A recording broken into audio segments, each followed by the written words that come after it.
ভারতের কাছে জানতে চাওয়া হবে এই বন্যার কারণটা, আহত এবং নিহত যারা আছেন এই গণ অভ্যুত্থানে তাদের ব্যাপারে একটা ফাউন্ডেশন হবে, এই কথাটা আমরা আপনাদেরকে আগেও বলেছিলাম। এই ফাউন্ডেশনের ব্যাপারে সিদ্ধান্ত হয়ে গেছে।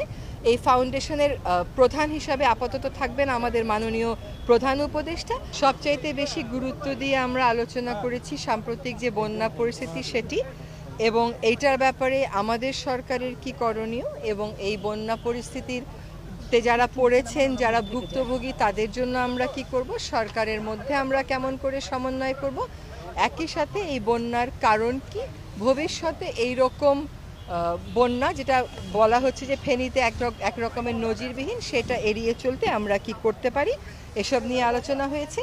আমাদের সিদ্ধান্ত হয়েছে যে সর্বোচ্চ গুরুত্ব দিয়ে বন্যা উপদ্রুত সবকটা জেলাতেই উপদেষ্টা মণ্ডলীর সদস্যরা যাবেন। ইতোমধ্যে ত্রাণের যিনি দায়িত্বে আছেন তিনি আজকেই যাচ্ছেন আসলে ফেনীতে, কিন্তু আপনারা জানেন যে ঠিক দুর্যোগ আক্রান্ত জায়গাটাতে এখনো পৌঁছানো যাচ্ছে না, কিন্তু উনি যত নিকটে সম্ভব তত নিকটে পৌঁছিয়ে ত্রাণ কাজে সমন্বয় করার চেষ্টা করবেন।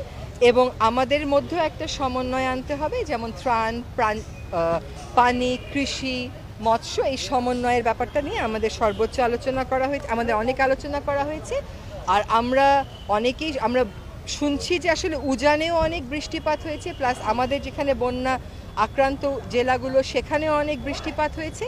তো এই ধরনের ফ্ল্যাশ ফ্লাডগুলোর ক্ষেত্রে কি ধরনের আগাম সতর্কতা আমরা পেতে পারি, আমাদেরকে আগাম সতর্ক করা হয়েছিল কিনা, ভবিষ্যতে এই ধরনের পরিস্থিতি এড়াতে রাষ্ট্রগুলো কিভাবে কাজ করতে পারে, কি সুনির্দিষ্ট পদক্ষেপ নিতে পারে, সে বিষয়ে কথা বলতে আজকে আমাদের মাননীয় প্রধান উপদেষ্টার সাথে ভারতীয় রাষ্ট্রদূতের এখন একটি বৈঠক হবে।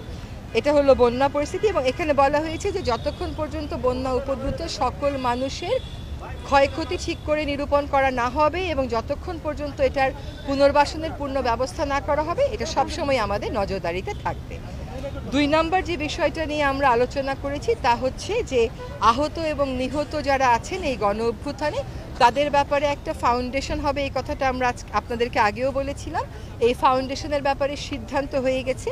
এই ফাউন্ডেশনের প্রধান হিসাবে আপাতত থাকবেন আমাদের মাননীয় প্রধান উপদেষ্টা, এবং এইখানে ফাউন্ডেশনের অন্যান্য সদস্যের মধ্যে গুরুত্বপূর্ণ পদে থাকবেন যারা আসলে আহত নিহত হয়েছেন, ক্ষতিগ্রস্ত হয়েছেন এমন পরিবারের সদস্যরা। যারা আহত নিহত হয়েছে তাদের চিকিৎসা, পুনর্বাসন, একই সাথে এই গণ অভ্যুত্থানের স্মৃতিটা ধরে রাখা, যাতে প্রজন্ম থেকে প্রজন্ম জানতে পারে যে আসলে কি হয়েছিল। এটা একটা আইনের মধ্যে আনতে হবে, একটা ফাউন্ডেশন, একটা লিগ্যাল এন্টিটি হবে। জি, আরেকটা হচ্ছে 3 নম্বর হচ্ছে যে আমরা একটা নামকরণের নীতিমালার কথা বলেছি, নীতিমালা বা আইনের কথা, যে যখন পাবলিক রিসোর্স, জনগণের টাকা ব্যয় করে কোনো প্রকল্প হয় বা কোনো একটা কিছু স্থাপনা হয়, ওইটার নামকরণটা কি নীতি অনুসরণ করে করা সম্ভব, সেটার ব্যাপারে আমরা কাজ করব। এটা আসলে এক পর্যায়ে এটা একটা আইনি কাঠামোর মধ্যেই আমাদেরকে আনতে হবে, যাতে করে জনগণের টাকায় যেটা হয় সেটার এমন কোনো নামকরণ হয় যেটা কোনোভাবেই ফ্যাসিবাদকে উস্কে দিতে না পারে এবং জনমতের প্রতিফলন সেখানে ঘটে। আরেকটা বড় সিদ্ধান্ত হয়েছে যে আমরা একটা কমিশন করব।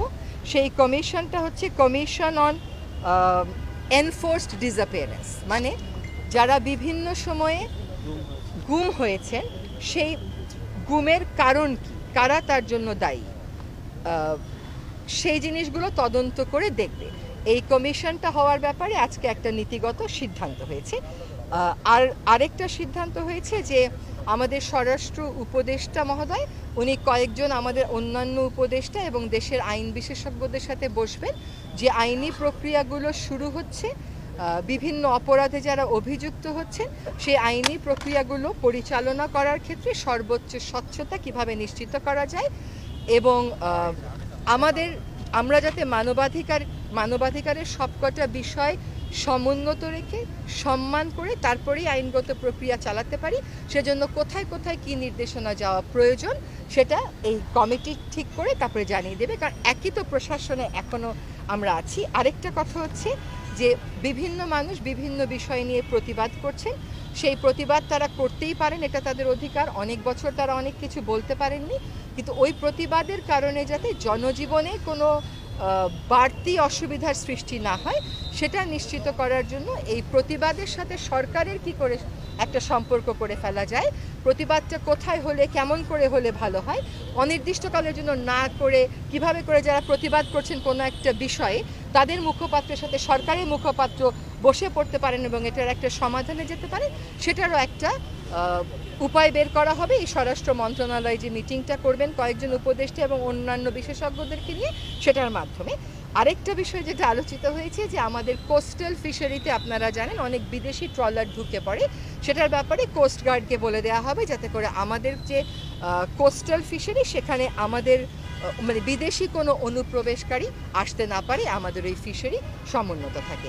যে এখন প্রধান উপদেষ্টা মহোদয়ের সাথে ভারতীয় রাষ্ট্রদূতের একটা সভা হচ্ছে, সেখানে বাংলাদেশ রাষ্ট্রের পক্ষ থেকে ভারতের কাছে জানতে চাওয়া হবে এই বন্যার কারণটা, এবং এইটা ভবিষ্যতে আমরা এড়িয়ে চলতে আন্তর্জাতিক আইনের কাঠামো এবং আমাদের সম্পাদিত চুক্তিগুলো মেনে বা আরও কোনো চুক্তি করতে হলে সেই চুক্তিগুলো করে কিভাবে এড়িয়ে চলতে পারি সে বিষয়টা নিয়ে রাষ্ট্রীয় পর্যায়ে আলোচনা হচ্ছে। কাজে অবশ্যই অফিসিয়াল চ্যানেলে জানানো হচ্ছে। আরেকটা হচ্ছে যে দেশের একটা বাস্তবতা থাকে, মানুষের একটা ভাষা থাকে, সেই ভাষার ব্যাপারে আসিফ অলরেডি কথা বলেছে। আরেকটা হচ্ছে একটা গণ অভ্যুত্থানের সরকার যখন দায়িত্ব গ্রহণ করে তখন মানুষ কিন্তু পূর্বের প্রশাসনকে যদি একই রকম দেখে তাহলে মানুষ একটা ভিন্ন বার্তা পেয়ে যায়। ফলে গণ অভ্যুত্থানের বার্তাকে ধারণ করে এইটার ফলশ্রুতিতে যে পরিবর্তনের অঙ্গীকারগুলো আমরা করছি বা পরিবর্তনের দাবিগুলো আসছে সেইগুলোকে ত্বরান্বিত করতেই কিছু কিছু ক্ষেত্রে সিদ্ধান্ত দ্রুত নিতে হয়েছে। তার মানে এই না যে সকল ক্ষেত্রেই সিদ্ধান্ত আমাদের দ্রুত নিতে হবে। কখনো আমরা পরিবর্তন দেখতে চাই, কখনো আমরা খুব রাতারাতি পরিবর্তন দেখতে চাই না। কিছু পরিবর্তন প্রয়োজন ছিল, যে পরিবর্তনগুলো তাৎক্ষণিকভাবে না হলে গণ অভ্যুত্থানের যে চেতনা সেটা গিয়ে একটা প্রতিফলিত হতো না। সেজন্য কিছু কিছু ক্ষেত্রে খুব তড়িৎ সিদ্ধান্ত নেওয়া হয়েছে, আর বাকিগুলো ক্ষেত্রে তড়িৎ সিদ্ধান্ত নিলেও কিন্তু আলাপ আলোচনা করে নেওয়া হয়েছে, আর বাকিগুলোতে হয়তো আরেকটু সময় লাগবে।